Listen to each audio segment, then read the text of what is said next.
Magandang araw mga kaibigan. Pag-usapan natin ngayon yung akusasyon kay dating Pangulong Duterte na ibinenta niya ang soberenya ng ating bansa dahil nakipag-secret o gentleman's agreement siya sa China. Na yun bang barko natin sa Ayungin Shoal, yung BRP Sierra Madre, pumayag ang Pangulong Duterte na hindi i-repair. Pagkain at tubig lang ang dadalhin doon, pabayaan na yung BRP Sierra Madre. Ay sabi ng Pangulong Pangulong Marcos, I was horrified. Natakot, nag-alala dahil binenta na ang ating soberenya. Okay, ito. Gusto kong i-share sa inyo ang pahayag ni Sassasot na research niya. Ito palang agreement na yan. Tawaging gentleman, secret. Hindi naman secret. Dahil verbal agreement na ang Pilipinas pumapayag na huwag magdala ng construction materials sa BRP Sierra Madre. Tubig at pagkain lang. Nagsimula pa panahon ng Aquino administration na ipinagpatuloy lang ni PRRT. Napakagandang revelasyon ito ni Sassasot. Okay, pakinggan natin si Sassasot, yung kanyang na-research tungkol dito. Let me backtrack a bit, ka Eric Lorraine and Attorney Vic, because this is not being surfaced. Noong May 2013, si Defense Secretary Gasmin, this is the Aquino administration, explicitly said sa kanyang interview sa Inquirer kung ano yung naging resulta niya noon ng kanyang pakikipagpulong sa ambassador ng China to the Philippines, si Ambassador Ma. Ang sinabi niya is inassure nila na ipagpapatuloy ng Pilipinas ang agreement, Ito eksaktong sinabi niya, we will not violate the agreement not to construct new structures. We told them we're only gonna bring supplies for our troops like water, food. There will also be rotation of troops because we can put our men there permanently or they'll go crazy. Claro. Yan ang sinulat ng Inquirer. That is very clear. 2013. So nakikita natin, 2013 pasas na ang sinasabi ni Pangulong Duterte na bakit sa kanya ituturo na siyang hindi pumapayag na i-repair ang BRP Sierra Madre, inabutan niya ito at ang sabi lang naman niya ay mag-maintain tayo ng mapayapa at mabuting ugnayan kaysa naman magkiskisan tayo dito. Siya ngayon ang tinatawag na horrible. Go ahead. This is the status quo, Tama si Pangulong Duterte ngayon. Kung ikaw naman, itong si Pangulong Marcos, sabi niya, parang pinapahiwatig niya, i-rescind niya, Itong agreement. Well, if you rescind this agreement, di wala ka na status quo. So tama si Attorney Vic doon. Anong alternative sa status quo? Di magigit-gitan kayo. So you will get what you actually not you will get what you would like to avoid. Ngayon, sabi ni Pangulong Duterte, challenge na ito na if President Marcos thinks that the previous presidents were a failure tungkol dito sa BRP Sierra Madre, and then go ahead, do it, tignan na yung pag-explain, i-repair mo, isama mo pa yung Japan, Australia, USA, i-repair ninyo. So, yun po, klaro, it's not a secret agreement kasi si then Defense Secretary Volker Gasmin, nakipag-usap siya sa ambassador ng China. So, kung anong usapan nila, na-interview siya ng Inquirer at isinapubliko ni Secretary Gasmin yung usapan. So, yun na, agreement. Gentleman's agreement, verbal agreement na pumapayag ang Pilipinas, pumapayag ang China, nagkasundo ang dalawang bansa na ituloy lang ang pagpapadala ng pagkain, tubig sa mga sundalo doon at ma-rotate. Kasi mabuang. You can just imagine, 6 months, 1 year, yung sundalo hindi marotate, hindi mapalitan, naka-assign sa BRP Sierra Madre. Ay talagang matindi. Kaya I don't know, ngayon parang every 2 months ata. Okay pa yun. Kahit 3 months, pwede ba? Kaya lang, beyond 3 months, nako. I can just imagine yung nandun ka lang sa gitna ng karagatan, sa maliit na barko, kinakalawang, anong gagawin ng sundalo doon? Nako, napakahirap na assignment yan.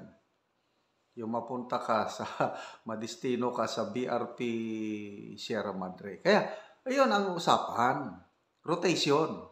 Pag schedule ng rotation, magdadala na rin ng pagkain, tubig, resupply, para may makain ng sundalo doon kung 2 o 3 buwan ba. Ayun, May of 2013, nagkasundo ang dalawang bansa, panahon ni President Noynoy Aquino. So, pag-upo ni President Duterte, unang pagbisita niya sa China, prinangka na sila ni President Xi na walang galawan, walang do not improve the Sierra Madre. Kasi kung gagawin nyo yan, magkakagulo tayo. So anong naging desisyon ni Pangulong Duterte?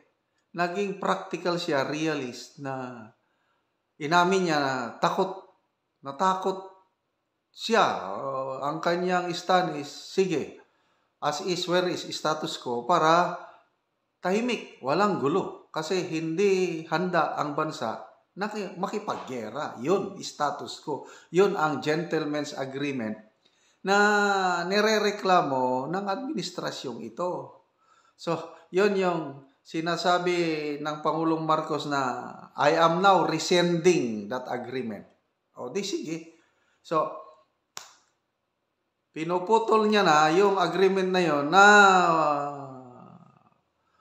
yung pagdadala ng construction materials. Hindi siya papayag. Yun na ngayon. Challenge. Diba? Sa press conference ni PRRD. Sige, I challenge nyo. Sige, i-repair nyo yung BRP Sierra Madre. Dalhin mo pa ang Japan, US, Australia. Sige, i-repair nyo. Tingnan natin anong mangyari. Yan ngayon ang kaabang-abang. Ako personally, gusto ko na ma-maintain ang presence natin sa Ayungin Shoal dahil territorial waters natin yan. It is within our exclusive economic zone. Pag hindi i-repair yung Sierra Madre, darating ang panahon, mabubulok yan at mawawalan tayo ng presensya. Kaya, sa China, yung perspective nila, sige, dyan lang kayo, basta wag niyong i-repair. Darating ang panahon, mawawala kayo dyan. After that, kami naman ang mag-occupy.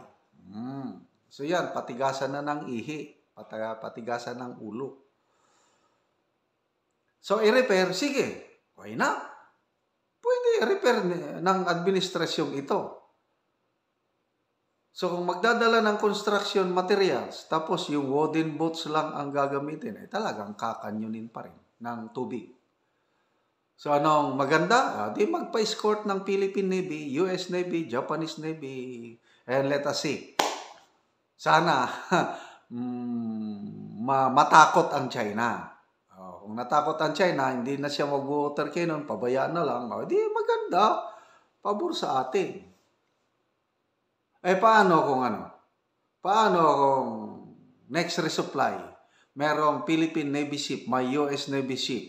O anong reaksyon kaya ng China? Baka magkaputukan na. So kung nagkaputukan na, anong mangyari? Gera na. So sino unang mamamatay? Yun na, i-invoke na ang Mutual Defense Treaty pag nagkaputukan doon. So, sino ang unang sasabak? Tayong mga Pilipino. Yung American forces. palagi nilang sinasabi, ironclad commitment. Tutulong kami. Ano lang yun? Pronouncement lang yun ng Executive Department, ng Presidente, ng Secretary of National Defense ng US. These are all pronouncements. Magandang pakinggan. But in reality, ang nakalagay sa treaty, kailangang aprubahan ng US Congress na sasama sila sa giyera. Yung tutulong sila sa atin. Example, giyera na. China versus US, Philippines. Bago mangyari yun, approval ng US Congress ang kinakailangan. I can still remember si President Marcos Sr. noon, yung last visit niya sa Washington DC, I think 1982 ata o 1980s. Ganun. Tinanong siya ng US media tungkol dyan.